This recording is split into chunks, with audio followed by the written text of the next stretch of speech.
আওয়ামী লীগের পুনর্বাসন জনগণ মেনে নেবে না বলে মন্তব্য করেছেন বাংলাদেশ জামাত ইসলামের আমির শফিকুর রহমান।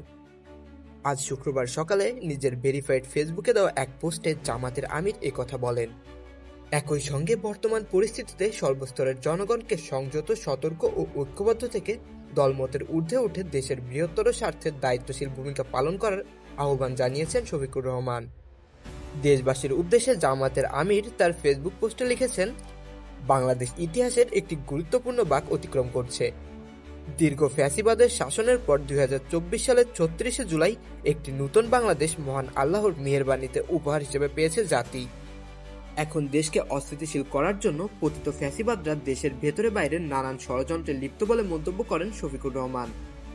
তিনি তার ফেসবুক পোস্টে লিখেছেন, বাংলাদেশের নির্যাতিত ১৮ কোটি মানুষের দাবি হলো গণহত্যাকারীদের বিচার, ২৪-এর শহীদ পরিবারগুলোর পুনর্বাসন, আহত পঙ্গু অসংখ্য ছাত্র, তরুণ, যুবতী, মুক্তিকামী মানুষের সুচিকিৎসা, একটি সুষ্ঠু নির্বাচনের লক্ষ্যে ১৫ বছরের সৃষ্ট জঞ্জালগুলোর মৌলিক সংস্কার সাধন করে প্রয়োজনীয় ব্যবস্থা গ্রহণ করা। জামাতের আমির লিখেছেন, এ সময় জনগণ অগ্রাধিকারের ভিত্তিতে গণহত্যার বিচার দেখতে চাই, এর বাইরে অন্য কিছু ভাবার সুযোগ নেই।